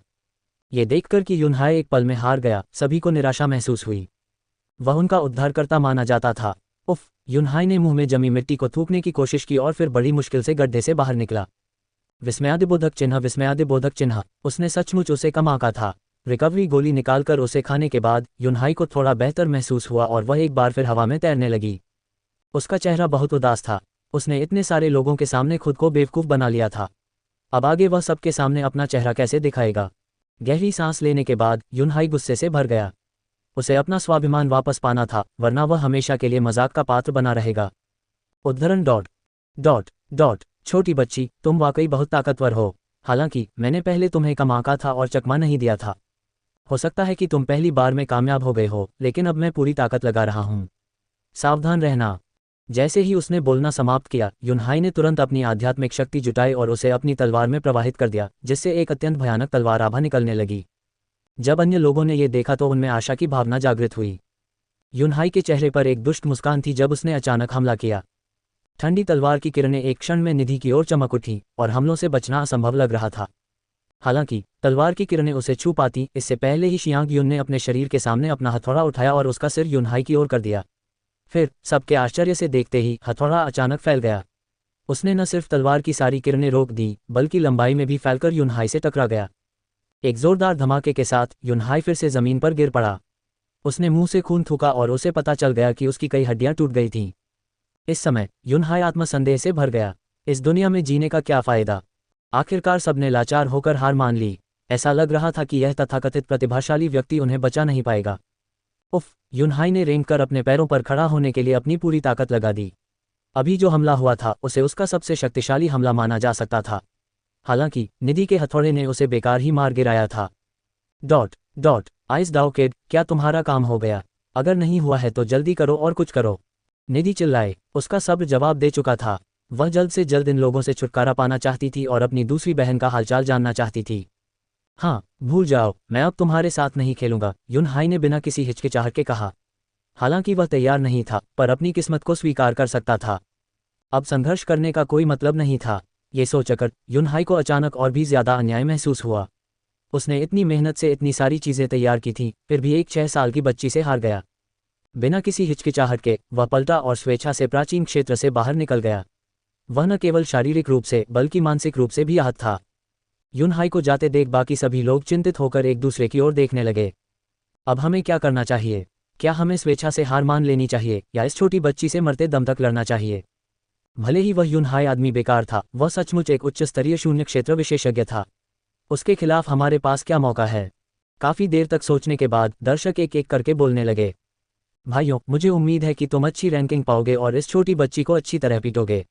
मुझे अचानक याद आया कि मुझे वापस जाकर अपनी माँ की देखभाल करनी है, इसलिए मैं पहले विदा लेता हूँ। अच्छा ठीक है, कोई चिंता नहीं, मेरी पत्नी जल्द ही बच्चे को जन्म देने वाली है, इसलिए मैं भी जा रहा हूँ। कई लोग तरह तरह के बहाने बनाकर पीछे हट गए। बाकी लोग पहले से ही इतने डरे हुए थे कि उनके पैर कांप रहे थे। अब वे क्या कर सकते थे? प्राचीन क्षेत्र के प्रवेश द्वार के बाहर प्रकाश की किरणें चमक उठी और सर्वोच्च दिव्य संप्रदाय के शिष्य एक के बाद एक दयनीय अवस्था में प्रकट हुए और जमीन पर गिर पड़े। इसके कुछ देर बाद ही लकी मेहता प्रवेश द्वार पर प्रकट हुए, जो काफी दुखी दिख रहे थे। खड़े होने की कोशिश करते हुए उसने फिर से कुछ घूंट खून थूका। उसका चेहरा पीला और कमजोर था। ये स्पष्ट था कि निधि के हथौड़े से उसे गंभीर चोट लगी थी। माफ कीजिए गुरुजी, मैं आपकी उम्मीदों पर खरा नहीं उतर पाया, लकी मेहता ने सिर झुकाकर कहा। उसे सचमुच समझ नहीं आ रहा था कि अपने गुरु का सामना कैसे करे। विस्मयादिबोधक चिन्ह, विस्मयादिबोधक चिन्ह। इस समय ताओवादी ओमकार का चेहरा इतना उदास था कि वह किसी भूतिया घर में भी सही बैठता। बेकार, तुम सब बेकार हो। ऐसा लग रहा था कि उसके कानों से धुआं निकलने ही वाला है। उसने जो तुरुप का पत्ता बड़ी मेहनत से तैयार किया था, वह एक 6 साल की बच्ची के सामने हार गया था। हे, जयवीर ने शीघ्रता से बात समझ ली। अरे जरा उसे तो देखो, उसने कितना अच्छा किया। उसने निधि के 3 हथौड़े के वार झेले। ये तो नया रिकॉर्ड है, पता है। फिर वह अपने शिष्यों से बात करने के लिए मुड़ा। डॉट डॉट डॉट आप सब ने देखा कि वह कितना शक्तिशाली था, है ना? वह परम दिव्य संप्रदाय के अन्य शिष्यों से कहीं श्रेष्ठ था। सचमुच वह ताओवादी ओमकार द्वारा पोषित होने के योग्य था। ये सुनकर ताओवादी ओमकार ने मुंह में खून थूक दिया। ये बेहद क्रोधित करने वाला था। उसने रेयांश के अलावा सर्वोच्च दिव्य संप्रदाय के लगभग सभी शिष्यों को राहुल के 2 शिष्यों से निपटने के लिए भेजा था, लेकिन वे सभी हार गए थे, जिसमें उसका निजी शिष्य भी शामिल था। कितनी शर्मनाक बात है। जयवीर, अपनी किस्मत को मत आजमाओ। ताओवादी ब्लैक आयरन ने जयवीर को घूर कर देखा। हालांकि जयवीर ने उसकी बात पर ध्यान नहीं दिया और तिरस्कारपूर्वक उत्तर दिया, क्यों नहीं? लड़ना चाहते हो? ये सुनकर ताओवादी ब्लैक आयरन तुरंत पीछे हट गया। उसके गुरु राहुल से हार गए थे और संप्रदाय के शिष्य निधि से हार गए थे। अगर वह भी हार जाता तो ये तेहरा पूरा हो जाता और सर्वोच्च दिव्य संप्रदाय की प्रतिष्ठा और भी गर्त में चली जाती। ज्यादा घमंड मत करो, हम अभी हारे नहीं हैं। अभी अंतिम विजेता का फैसला करना जल्दबाजी होगी। तभी जयवीर को याद आया कि रेयांश को अभी तक हटाया नहीं गया था। इस समय रैंकिंग ताज़ा हो गई थी और हर कोई देख सकता था कि रेयांश पहले से ही 11वें स्थान पर थी। वह पहले से ही 11वें स्थान पर है। जयवीर क्षण भर के लिए स्तब्ध रह गया। जब उसने महान वन्य क्षेत्र के दिव्य संप्रदाय के शिष्यों की रैंकिंग देखी तो पाया कि सबसे ऊंची रैंकिंग वाला शिष्य तनवीर था, जो 18वें स्थान पर था। सुप्रिया का नाम अभी रैंकिंग में नहीं था, इसलिए उसे यकीन नहीं था कि उसकी हालत कैसी है। राहुल की तरफ मुड़कर देखा तो उसने देखा कि वो शांत और संयमित थी। डॉट डॉट हे, बस ध्यान से देखो, दाववादी ब्लैक आयरन ने उपहासपूर्ण भाव से कहा। यदि वह छोटी लड़की किसी शक्तिशाली व्यक्ति का पुनर्जन्म न होती तो उन 2 शिष्यों का सफाया हो जाता। और कौन जाने वो लड़की जो जमीन पर पड़ी है आगे चल पाएगी भी या नहीं। इतने दिनों से उठी ही नहीं है। जब वह बोल रहा था तो दाववादी ब्लैक आयरन की निगाहें खुशी पर केंद्रित थीं, जो अभी भी घायल और बेहोश होने का नाटक कर रही थी। ये बातें सुनकर जयवीर बेफिक्र रहा। फिलहाल हालात ठीक थे। रेयांश से जितनी ज्यादा उम्मीदें ये दोनों रखते, आगे चलकर उनका पतन उतना ही ज्यादा होता। तब वह और भी ज्यादा आनंद ले सकेगा। ये सोचकर जयवीर खुशी खुशी महान वन्य क्षेत्र के दिव्य संप्रदाय के शिविर में वापस आ गया। इसी समय रोशनी की कुछ और किरणें चमक उठीं, जो उन प्रतिभागियों की सभा में पहुंचकर समाप्त होने का संकेत थीं। इन आकृतियों में सबसे अधिक संकट में निस्संदेह युनहाई ही थी। एक शीर्ष स्तरीय शून्य क्षेत्र विशेषज्ञ के रूप में वह पहाड़ पर कदम रखने से पहले ही समाप्त हो गया था। ये बहुत दुखद था। सौभाग्य से वह अकेला नहीं था और सर्वोच्च दिव्य संप्रदाय के अनगिनत शिष्यों ने भी यही अनुभव किया था, जिनमें एक और उच्च स्तरीय शून्य क्षेत्र विशेषज्ञ लकी मेहता भी शामिल था। उन्हें देखकर युनहाई को बहुत अच्छा लगा। युनहाई, क्या हुआ? युनहाई का हताश रूप देखकर बर्फ मंदिर के साधक चिंतित हो गए। वे उसकी ताकत को अच्छी तरह जानते थे और उन्हें उम्मीद नहीं थी कि वह इतनी जल्दी नष्ट हो जाएगा। गुरुजी, मैं अब यहाँ नहीं रहना चाहता। क्या हम बर्फ के मंदिर वापस जा सकते हैं? ये सुनकर युनहाई के मालिक का चेहरा काला पड़ गया। ये शब्द कहने में समर्थ होने के लिए उसके शिष्य को किस प्रकार का भारी आघात सहना पड़ा। फिर भी बात तो समझ में आई। 6 साल की बच्ची से इतनी बुरी तरह पिटना किसी के साथ भी ऐसा ही होगा। एक साधारण इंसान भी शायद इसे स्वीकार न कर पाए, उसके जैसे प्रतिभाशाली इंसान की तो बात ही छोड़ दीजिए। साले, तू ऐसी बातें कैसे कह सकता है? चूंकि तू साधना के मार्ग पर चल पड़ा है, इसलिए तुझे असफलता का डर नहीं होना चाहिए। कष्ट सहे बिना तू कैसे सुधर सकता है? तुम्हें बस इस असफलता से सीखना है और फिर खुद को बेहतर बनाना है। ठीक है, चलो बर्फ के मंदिर वापस चलते हैं। तुम वहां साधना जारी रखोगे। साधना के प्रति हमेशा गंभीर और समर्पित भाव बनाए रखें। साधना का मार्ग कभी समाप्त नहीं होगा। हारना तो बस रास्ते में एक धक्का है जिसे आपको पार करना है। हालांकि अगर आप अपनी असफलताओं और पराजय से नहीं सीखते तो आप कभी भी शिखर तक नहीं पहुंच पाएंगे। हर विशेषज्ञ को किसी न किसी मोड़ पर हार का सामना करना पड़ा है। मजबूत और दृढ़ रहो, यह अनुभव भविष्य में तुम्हारे काम आएगा। विस्मयादिबोधक चिन्ह। विस्मयादिबोधक चिन्ह। ये सुनकर युनहाई को तुरंत ऊर्जा महसूस हुई और वह अपनी निराशा की स्थिति से बाहर आ गया। मास्टर जी की बात सही है। हालांकि इस समय उसका दिल लकी मेहता के लिए नफरत से भर गया था। यदि यह आदमी न होता तो निधि पागल कैसे हो जाता। यदि ताओवादी ओमकार यहाँ नहीं होते तो वह लकी मेहता को पीटने के लिए दौड़ पड़ते। प्राचीन क्षेत्र के अंदर निधि ने शेष बचे लोगों पर कब्जा कर लिया था और वह इन सभी कष्टप्रद लोगों से छुटकारा पाने के अलावा और कुछ नहीं चाहता था। हर कोई उनके शानदार प्रदर्शन को देख रहा था। हालांकि इस समय खुशी ने अपनी आंखें खोली और चारों ओर देखा। स्तब्ध होकर उसने महसूस किया कि वहां बहुत कम लोग बचे थे। आहम, इस बार मैं थोड़ा आगे बढ़ गया हूं। ऐसा प्रतीत होता है कि उसके कृत्य से उसकी तीसरी बहन नाराज हो गई थी, जिसके परिणामस्वरूप वर्तमान स्थिति उत्पन्न हुई। अगर वह जल्दी नहीं जागी तो बाकी लोग शायद खत्म हो जाएंगे। इसी समय निधि ने भी देखा कि उसकी दूसरी बहन जाग गई है और उसने अपना हथौड़ा फेंका और खुशी की ओर झपटा। ओह दूसरी बहन, सौभाग्य से आप हमेशा के लिए सो नहीं गईं। ये कहते हुए निधि ने तुरंत खुद को खुशी की बाहों में फेंक दिया। उसने अपना छोटा सा सिर खुशी की छाती में छिपा लिया और अब वह पहले जैसी उग्र नहीं दिख रही थी। इस समय निधि के मार्गदर्शन के बिना बिजली का पिंजरा गायब हो गया, जिससे शेष प्रतिभागियों को सुरक्षित रूप से बाहर निकलने का मौका मिल गया। ये शब्द सुनकर खुशी बहुत शर्मिंदा हुई। उसे समझ नहीं आ रहा था कि उसे घायल होने का नाटक जारी रखना चाहिए या नहीं। एक पल सोचने के बाद खुशी ने यह विचार छोड़ दिया। आखिरकार जमीन काफी ठंडी थी और लेटना आरामदायक नहीं था। कुछ ही पल बाद खुशी ने अपने कपड़ों से धूल झाड़ दी और खड़ी हो गई। उसने आलस से अपना शरीर भी तान लिया। अब तो अच्छा लग रहा है। खुशी की शांत और अविचल अभिव्यक्ति को देखकर हर कोई तुरंत अचंभित रह गया। खुशी को तो कोई गंभीर चोट नहीं लगी। यहाँ क्या हो रहा है? क्या मुझे बिना किसी उचित कारण के पीटा गया? इस समय ये लोग पहले से ही अंदर कोस रहे थे। शुरू में तो सबको लगा कि खुशी की चोट की वजह से निधि पागल हो गई है, लेकिन सच तो ये था कि खुशी बिल्कुल ठीक थी। जब वे पिट रहे थे तब भी वह जमीन पर लेटकर आराम कर रही थी। ये स्पष्टतः जानबूझकर किया गया था। अरे मानव हृदय कितना दुष्ट है। अपने शरीर को खींचने के बाद खुशी ने जम्हाई ली और बैठने के लिए एक आरामदायक पहाड़ी चट्टान ढूंढी। निधि अभी भी उसकी बाहों में थी, अपनी दूसरी बहन को हैरान भाव से देख रही थी। दूसरी बहन, क्या आपको चोट नहीं लगी? जैसे ही वह बोल रही थी, निधि ने अविश्वास में अपना छोटा हाथ बढ़ाया और फैंग जी उनके शरीर को छूती रही, ये देखना चाहती थी कि उसे कहाँ चोट लगी है। हालांकि कुछ देर बाद उसे कोई चोट नहीं मिली। प्रश्नवाचक चिन्ह। खुशी मुस्कुराई और बोली, तीसरी बहन, मुझे नहीं लगता कि मैंने कहा था कि मैं घायल हो गई थी, लेकिन मैंने अभी अभी तुम्हें जमीन पर गिरते देखा। खुशी हंस पड़ा। मैं गिरा नहीं, बस थोड़ा थका हुआ था, इसलिए आराम करने का सोचा। तुम कितने ताकतवर हो, ये देखकर मैंने आराम करने और तुम्हारी लड़ाई का आनंद लेने का फैसला किया। तो मामला यह है। खैर, जब तक उसकी दूसरी बहन घायल नहीं हुई तब तक सब ठीक था। ये सुनकर आसपास सन्नाटा छा गया। मैं बहुत गुस्से में हूँ। मुझे रोको मत, मुझे उससे मरते दम तक लड़ना होगा। दूसरी ओर युनहाई, जो अंततः खुद को शांत करने में कामयाब हो गया था, एक बार फिर क्रोधित हो गया। ये सब व्यर्थ था। खुशी तो बस घायल होने का नाटक कर रहा था। अगर उन्होंने सर्वोच्च दिव्य संप्रदाय के सभी लोगों को ही खत्म कर दिया होता तो ये ठीक होता, लेकिन बाकी लोगों ने तो कुछ भी नहीं किया था। वे तो बस इसलिए नुकसानदेह थे क्योंकि वे वहां मौजूद थे। इस समय सिर्फ युनहाई ही भावुक नहीं था, लकी मेहता भी भावुक था। वह खुद को दिलासा दे रहा था कि उसने कम से कम खुशी को तो हरा दिया, लेकिन उससे वह भी छीन लिया गया था। ताओवादी ब्लैक आयरन का चेहरा भी उदास था। खुशी के बारे में जयवीर के साथ उसकी बातचीत उसके दिमाग में घूम रही थी। भाड़ में जाओ, उसने फिर से खुद को मूर्ख बना लिया था।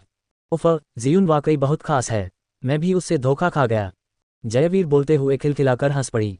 ऐसा लग रहा था जैसे उसने राहुल से सिर्फ साधना तकनीक ही नहीं, कुछ और भी सीखा है। राहुल कान से कान तक मुस्कुरा रहा था। उसे पहले से ही पता था कि क्या हो रहा है। आखिरकार अपने शिष्यों को विदा करने से पहले ही उसने उन्हें कई दवाइयां दे दी थीं। अगर उन्हें गंभीर चोटें भी लगे तो 1-2 खाने के बाद वे ठीक हो जाएंगे। अब क्या करें? बाकी लोग एक दूसरे को देखते रहे। उन्हें समझ नहीं आ रहा था कि आगे क्या करें। अगर हम अभी नहीं भागे तो हम खत्म हो जाएंगे। विस्मयादिबोधक चिन्ह। जल्दी चलो। जैसे ही इस व्यक्ति ने बोलना समाप्त किया, वह तेजी से पहाड़ पर चढ़ गया और शीघ्र ही समूह के अन्य लोग भी उसके पीछे पीछे चले गए। वे सचमुच खुद को बहुत भाग्यशाली महसूस कर रहे थे। कम से कम वे अभी भी सभा में भाग ले सकते थे। खुशी ने उन्हें जाने दिया और निधि की देखभाल करने का फैसला किया।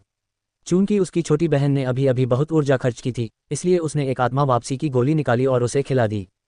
निधि ने जब ये गोली खाई तो उसे अपने शरीर में बड़ी मात्रा में ऊर्जा का प्रवाह महसूस हुआ और उसे काफ़ी आराम महसूस हुआ। खुशी की बाहों में लेटे हुए उसकी पलकें अनजाने में बंद हो गईं और वह सो गई।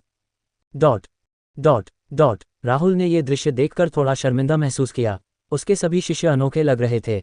सभा चल रही थी, फिर भी निधि आराम से सो रहा था। खुशी भी कुछ हद तक हैरान थी, लेकिन उसने उसे जगाने का फैसला नहीं किया।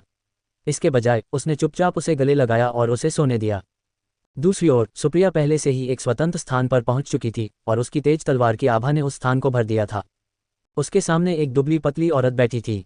अभी तक उनमें झगड़ा नहीं हुआ था, बस एक दूसरे के सामने चुपचाप बैठी थीं।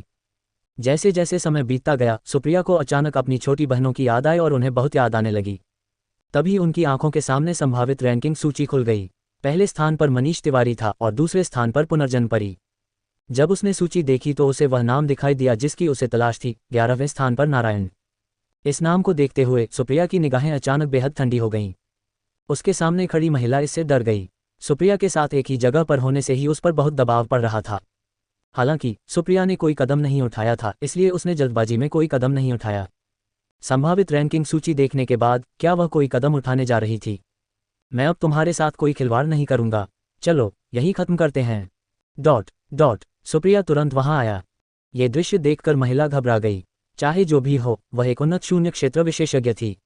क्या सुप्रिया को सचमुच इतना भरोसा था कि वह उससे इतनी आसानी से निपट सकती थी? सुप्रिया ने पहले ही अपनी क्लाउड स्काई तलवार को बाहर निकाल लिया था और कई तलवार किरणें छोड़ी थीं और महिला समय पर प्रतिक्रिया करने में विफल रही और इन किरणों से छेदी गई। ऐसा नहीं हो सकता। उसकी आंखें संदेह और अविश्वास से भरी थीं। मुझे माफ करें। उद्धरण चिन्ह। जैसे ही उसने बोलना समाप्त किया, सुप्रिया ने अपनी तलवार को अंतिम बार घुमाया और उस महिला को खत्म कर दिया। ऐसा करने के बाद सुप्रिया के सामने अचानक एक दरवाजा प्रकट हुआ और भाग्य ऊर्जा की लहरें सुप्रिया के शरीर में उमड़ पड़ीं। भाग्य ऊर्जा को आत्मसात करने के बाद सुप्रिया की समझने की क्षमता में काफ़ी वृद्धि हुई। उसने अपनी हथेली आगे बढ़ाकर उसे ध्यान से देखा और मन ही मन बुदबुदाया, तो यही वह भाग्य ऊर्जा है जिसके बारे में गुरु ने मुझे बताया था। उनके रवाना होने से पहले राहुल ने उसे पहले ही बता दिया था कि सभा में क्या ध्यान रखना है और भाग्य ऊर्जा कैसे संचित करनी है। हर बार जब वह किसी दुश्मन को हराती या कोई निश्चित रिकॉर्ड तोड़ती तो उसे भाग्य ऊर्जा से पुरस्कृत किया जाता। डॉट प्रश्नवाचक चिन्ह। डॉट डॉट हालांकि यदि आप सभा के दौरान दुश्मन से हार गए तो आपके द्वारा प्राप्त भाग्य ऊर्जा का 80% दुश्मन द्वारा छीन लिया जाएगा। यही कारण था कि यदि कोई अधिकतम भाग्य ऊर्जा प्राप्त करना चाहता था तो उसे सभा का चैंपियन बनना पड़ता था। सुप्रिया ने संकोच नहीं किया और सीधे दरवाजे में कदम रखा। प्रकाश की किरणें उसे घेर लेती हैं और सुप्रिया एक नए स्वतंत्र स्थान पर प्रकट होती है। इस स्थान पर उसका सामना एक नए प्रतिद्वंद्वी से होगा। हा, मेरा फिर से एक लड़की से मैच हो गया है। मैं सच में बहुत खुशकिस्मत हूँ। लगता है मेरी रैंकिंग फिर से बढ़ने वाली है। सुप्रिया को देखकर धूसर चोगा पहने एक युवक ने मजाकिया लहजे में ये शब्द कहे। उसे अपनी जीत का पूरा यकीन था।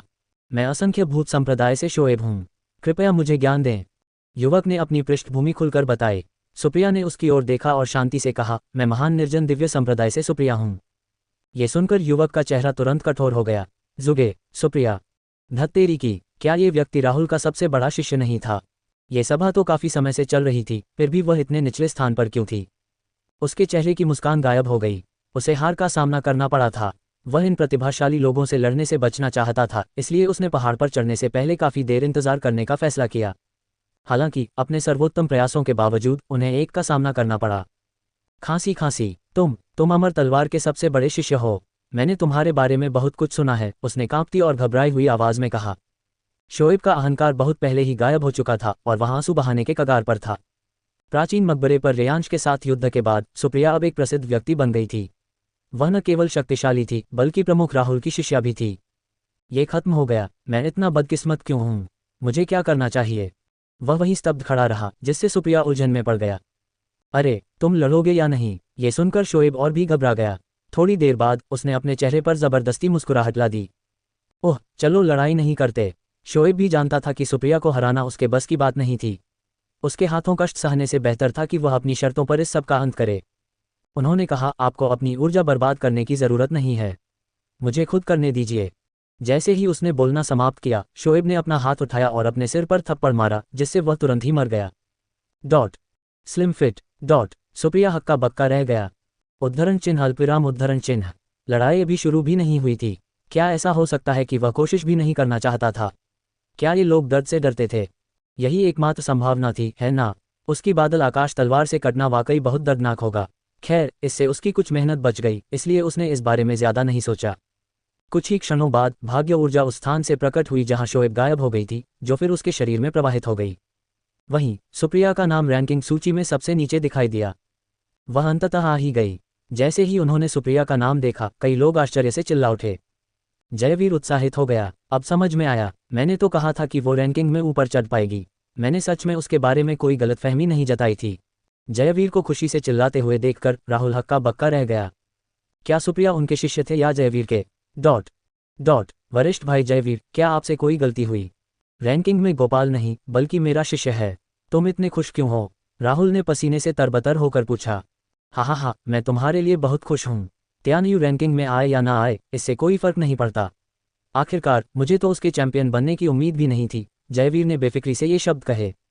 ओह, क्या गोपाल सचमुच उनका बेटा था? राहुल इस समय बहुत असहाय थी और उसे समझ नहीं आ रहा था कि उसे क्या कहे। जैसे ही सभी लोग इस मामले पर उत्साहपूर्वक चर्चा कर रहे थे, संभावित रैंकिंग सूची पुनः ताज़ा हो गई। हे भगवान, वह इतनी जल्दी 56वें स्थान पर पहुंच गई। चूंकि सुप्रिया हर बार अपने दुश्मनों को आसानी से खत्म कर सकती थी, इसलिए उसकी रैंकिंग तेजी से बढ़ रही थी। अगर यही हाल रहा तो उसे शीर्ष 10 में पहुंचने में ज्यादा समय नहीं लगेगा। आंकड़ों के आधार पर सुप्रिया का संभावित मूल्य 49,000 अंक था। मनीष तिवारी के 85,000 अंक थे और पुनर्जन्म परी के 80,000 अंक थे। ये देखकर ताओवादी ओमकार का चेहरा और भी उदास हो गया।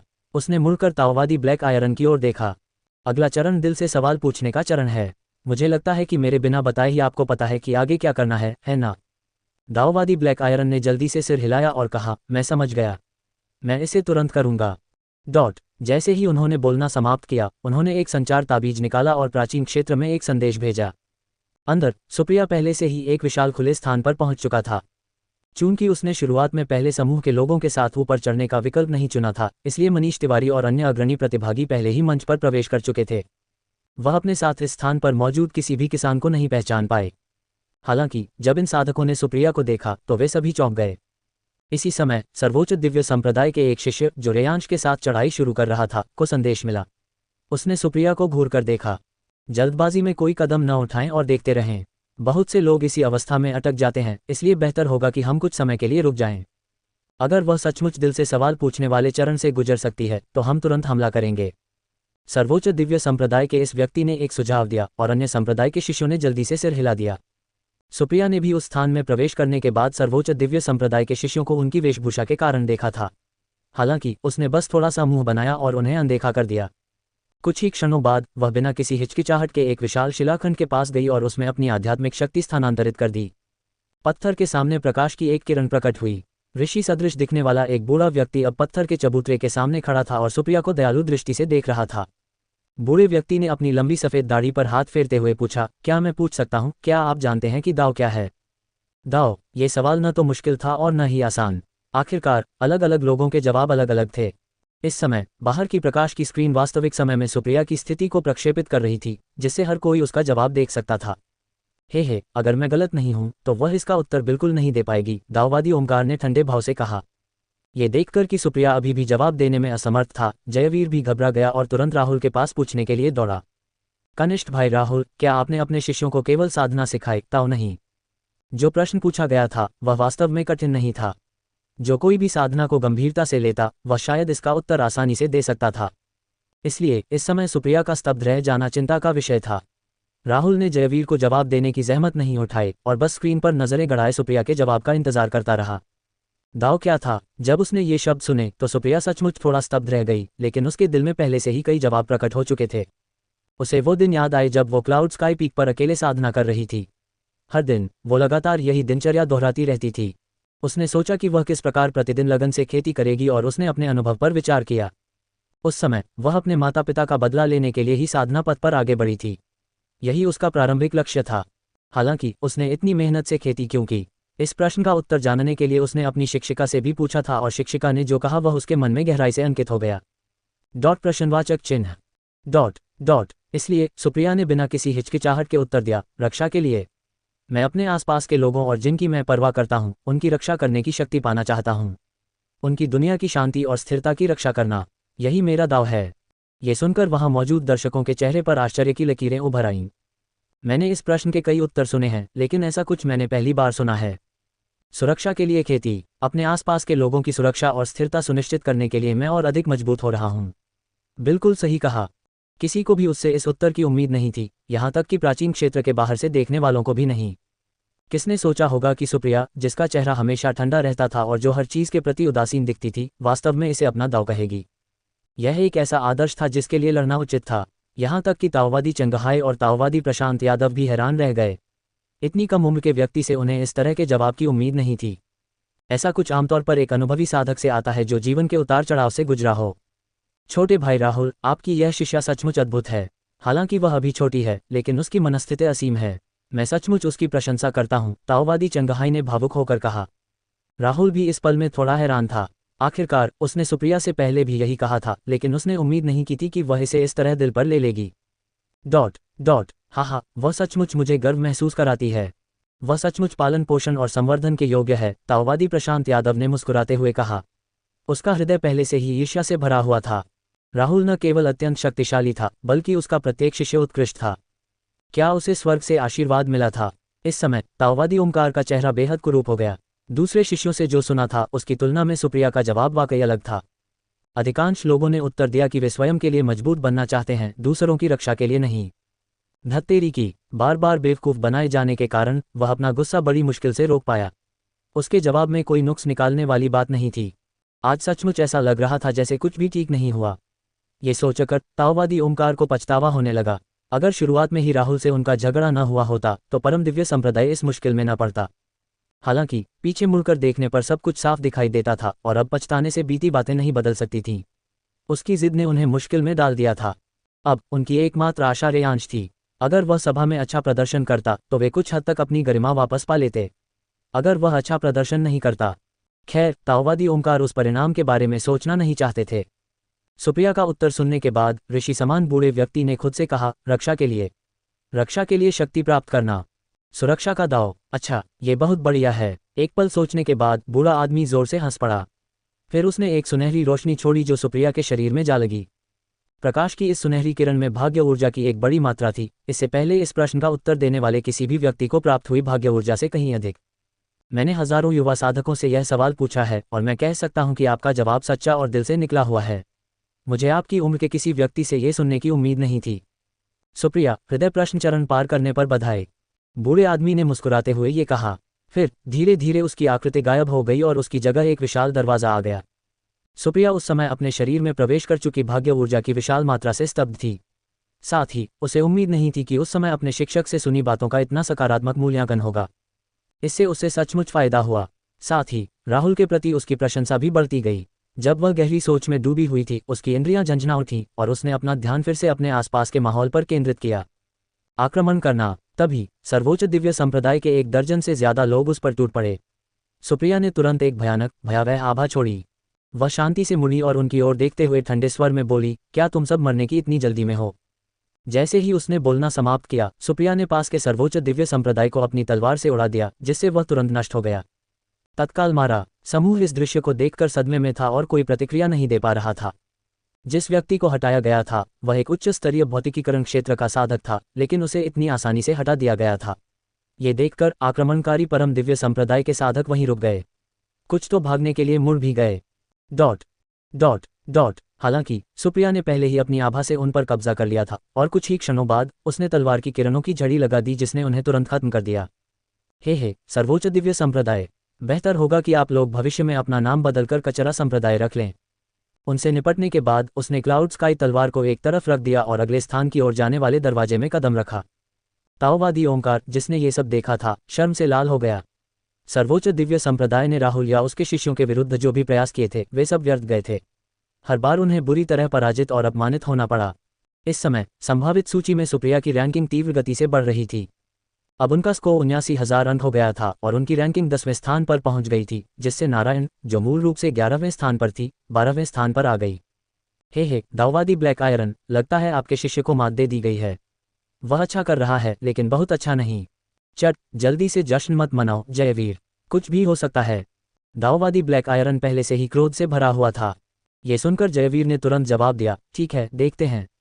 खैर, मेरी सलाह है कि पहले अपने लिए कोई दवा बना लो, वरना गुस्से से बेहोश हो गए तो मुसीबत हो जाएगी। दूसरों की परवाह करने से पहले आपको अपना ख्याल रखना चाहिए। ये कहने के बाद दाववादी ब्लैक आयरन चला गया। अंदर सुप्रिया पहले ही अगले चरण पर पहुंच चुकी थी और उसे आश्चर्य हुआ कि उसने वहां कई परिचित चेहरे देखे।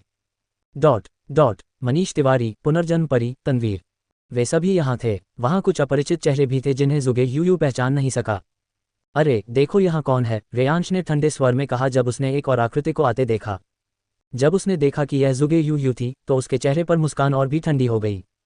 सुप्रिया के आगमन को देखकर मनीष तिवारी हंस पड़ा। हाँ, चीजें और भी दिलचस्प होती जा रही हैं। इस समय तनवीर जल्दी से आया और बोला, जूनियर सिस्टर जुगे, आप आखिरकार आ ही गईं। सुप्रिया ने सिर हिलाया और कहा, वरिष्ठ भाई हुआ, आखिर क्या हो रहा है? इतने सारे लोग अभी भी यहाँ क्यों हैं? तनवीर ने उत्तर दिया, इस स्थान पर 10 लोगों का चयन किया जाएगा। केवल ये 10 लोग ही शिखर पर चढ़ने के योग्य होंगे, इसीलिए इस स्थान को शिखर स्थल कहा जाता है। इस समय यहाँ केवल 18 लोग हैं और जब 2 और लोग हमारे साथ यहाँ आ जाएंगे तो ये स्थान सक्रिय हो जाएगा। इसलिए हम सब अब इंतजार कर रहे हैं। ये सुनकर सुप्रिया को समझ आ गया कि क्या हो रहा है। ऐसा लग रहा था कि आगे बढ़ने के लिए उन्हें 20 लोगों की जरूरत होगी।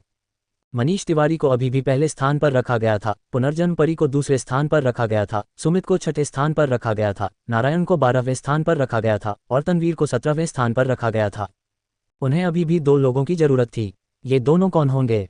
इस समय घटनास्थल का वातावरण अनजाने में भारी हो गया था, मानो कोई तूफान आने वाला हो। यद्यपि अभी तक किसी ने लड़ाई शुरू नहीं की थी, फिर भी एक महान लड़ाई को प्रज्वलित करने के लिए एक चिंगारी की ही आवश्यकता थी। जब से सुप्रिया इस जगह में आई है, वह समय समय पर रेयांश को ठंडी नज़रों से देखती रहती है। हर बार रेयांश उसे ठंडी नज़रों से घूरता है।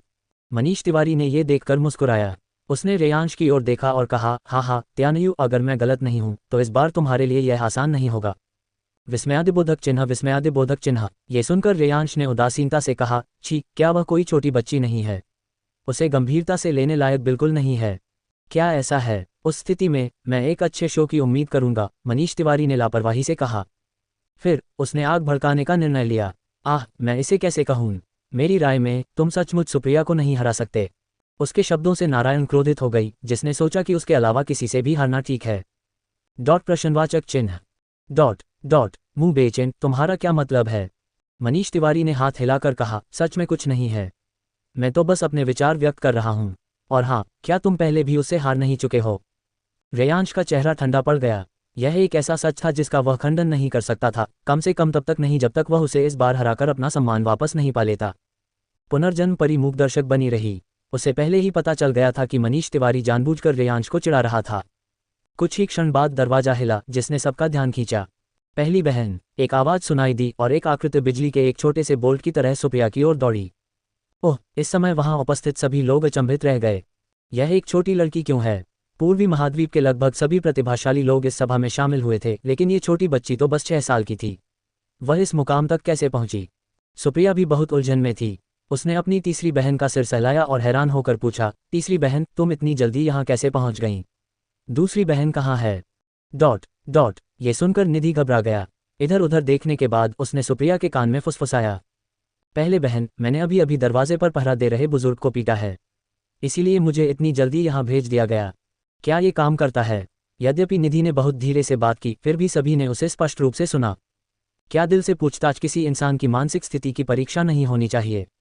सिर्फ उस बूढ़े को पीटकर वह इतनी आसानी से कैसे निकल गई? हे भगवान, हम कितने भूले थे।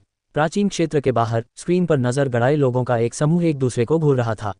निधि के सो जाने के बाद से ही वे उस पर ध्यान नहीं दे रहे थे और शिखर सम्मेलन स्थल की स्थिति पर नजर रखे हुए थे। इसमें राहुल भी शामिल था, जो अचंभित था। उसका तीसरा शिष्य वहां कैसे पहुंच गया? जितना ज्यादा वह इसके बारे में सोचता, उतना ही ज्यादा उलझन में पड़ता जाता। खुशकिस्मती से स्क्रीन काफी उपयोगी थी और प्राचीन काल में होने वाली हर गतिविधि रिकॉर्ड कर लेती थी। इसलिए ताओवादी चंगहाई ने तुरंत आध्यात्मिक शक्ति की एक धारा को स्क्रीन में इंजेक्ट किया ताकि जियांग्यू के शिखर स्थान पर पहुंचने से पहले जो कुछ घटित हुआ था उसे पुनः प्राप्त किया जा सके। थोड़ी देर बाद स्क्रीन पर 30 मिनट पहले का दृश्य आ गया। प्रश्नवाचक चिन्ह। इस समय जब सुप्रिया ने हृदय प्रश्न चरण पार कर लिया था, तब भी इस चरण पर कुछ लोग बचे हुए थे जो चुपके से चर्चा कर रहे थे कि क्या हुआ था।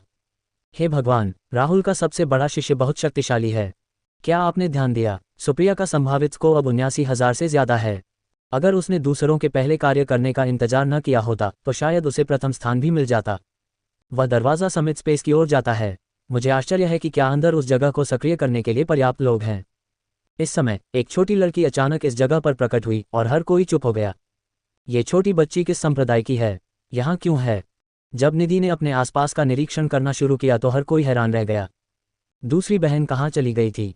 चाहे वह कहीं भी देखे उसे खुशी नहीं मिला। क्या हुआ? ये छोटी बच्ची ज़्यादा से ज़्यादा 6 साल की होगी। ये यहाँ क्यों है? कुछ लोग तो बहुत हैरान थे। आखिरकार जो लोग इस मुकाम तक पहुँच पाए वे सभी किसी न किसी हद तक प्रतिभाशाली थे। लेकिन इस लड़की ने तो अभी साधना पथ पर अपनी यात्रा भी शुरू नहीं की थी। वह यहाँ तक कैसे पहुँच गई? थोड़ी देर बाद एक शिष्य ने निधि के छोटे से सिर पर हाथ फेरते हुए पूछा, छोटे दोस्त, तुम किस संप्रदाय से हो? तुम यहाँ क्यों आए हो? ये दृश्य देखकर एक शिष्य को तुरंत पसीना आ गया और उसके पैर कांपने लगे। अरे, ये क्या कर रहा है?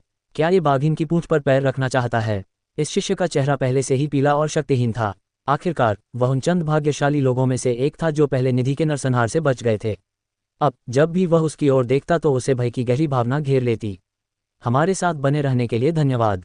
चैनल को सब्सक्राइब कर सहयोग करें।